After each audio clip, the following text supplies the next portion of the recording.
Bienvenidos, convocados para la buena batalla de la fe, a esta su quinta entrega del Manual de Guerra Espiritual. Nuevamente quiero pedirle que tome su Biblia, tome una libreta de apuntes, un esfero y disponga su corazón para todo lo que va a aprender en esta quinta entrega. Es muy importante que usted pueda hacer pausas en el video. Después de revisar las citas bíblicas, dele play para continuar viendo el video que estamos cursando.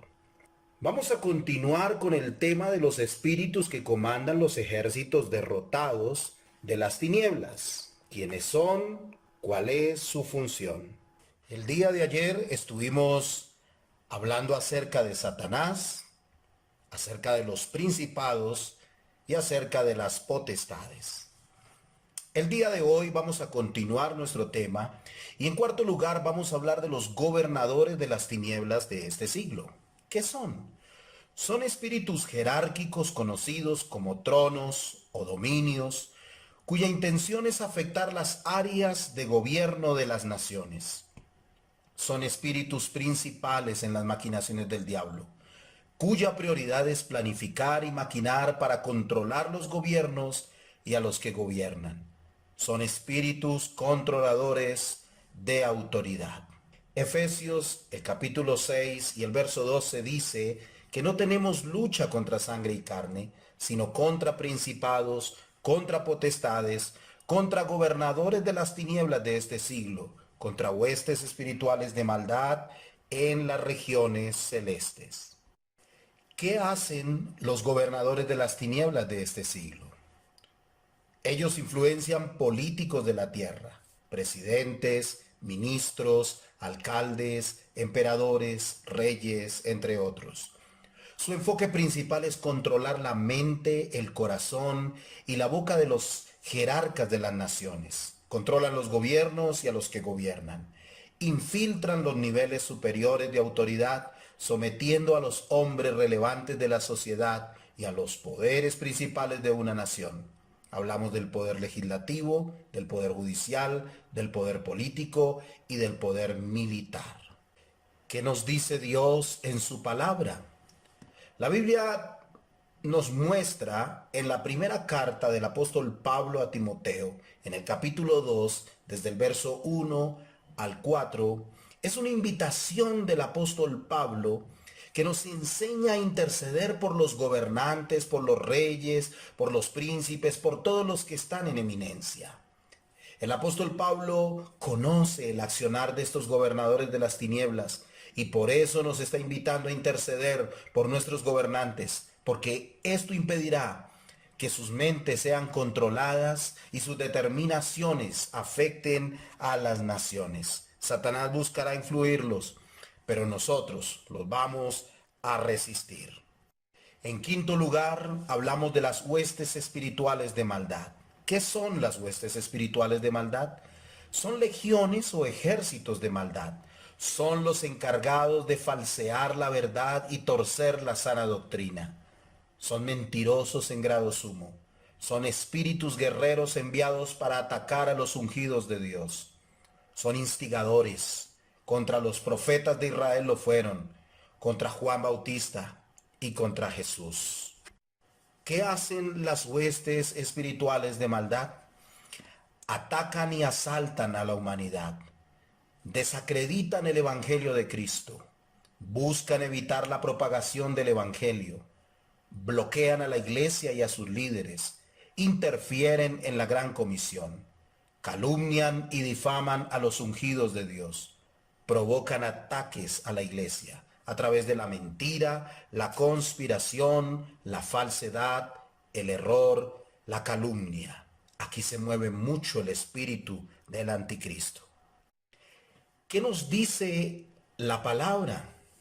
El Señor Jesús nos dio toda autoridad sobre toda fuerza del enemigo y nada nos dañará. Esto es lo que nos enseña Lucas capítulo 10, el verso 19. En sexto lugar, hablamos de los espíritus malignos o demonios. ¿Qué son? Son espíritus malignos cuyo ataque está enfocado en los seres humanos para poseerlos y destruirlos. El Evangelio de Mateo, el capítulo 12, desde el verso 43 al verso 45, dice de la siguiente manera: Cuando el espíritu inmundo sale del hombre, anda por lugares secos buscando reposo y no lo halla. Entonces dice: volveré a mi casa de donde salí, y cuando llega la halla desocupada, barrida y adornada. Entonces va y toma consigo otros 7 espíritus peores que él, y entrados moran allí, y el postrer estado de aquel hombre viene a ser peor que el primero. Así también acontecerá a esta mala generación. ¿Qué hacen los espíritus malignos o demonios? Ellos buscan poseer a los seres humanos. Ellos afectan la conducta, los hábitos y prácticas de los seres humanos. Ellos buscan controlar los apetitos y deseos de los seres humanos. Su intención es llevar lejos de Dios a los seres humanos. ¿Qué nos dice Dios en su palabra? El Señor nos dice que en su nombre tenemos autoridad para echarlos fuera. En Marcos capítulo 16 y el verso 17 nos habla de esto.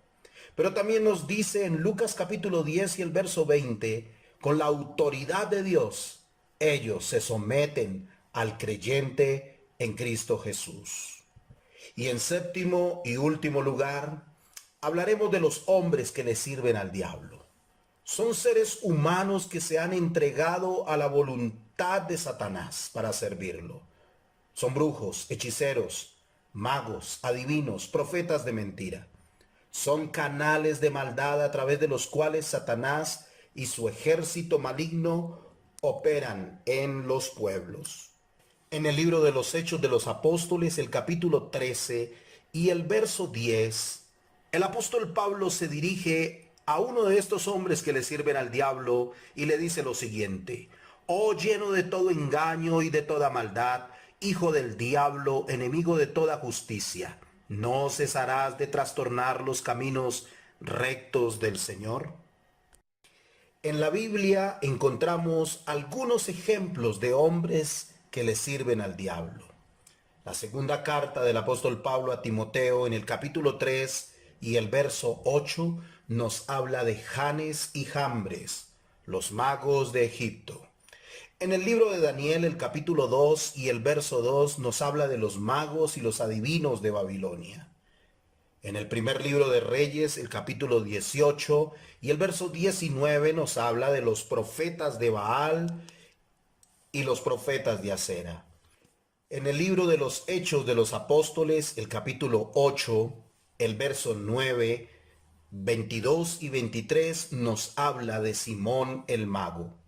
En el libro de Hechos de los Apóstoles, el capítulo 13, el verso 8 y el verso 10, nos habla de Elimás el mago. Todos estos hombres que le sirvieron al diablo. ¿Qué nos dice Dios en su palabra? Nos dice que no debemos amedrentarnos ante ellos. En la primera carta del apóstol Pedro, en el capítulo 3 y el verso 14, nos dice esto. Pero también nos dice que la mano del Señor está contra ellos. En el libro de los Hechos de los Apóstoles, el capítulo 13 y el verso 11, nos habla de esto. Nos invita a ordenar que se arrepientan de su maldad. En Hechos capítulo 8 y el verso 22 nos habla de esto. Y por último, nos invita a resistirlos en oración.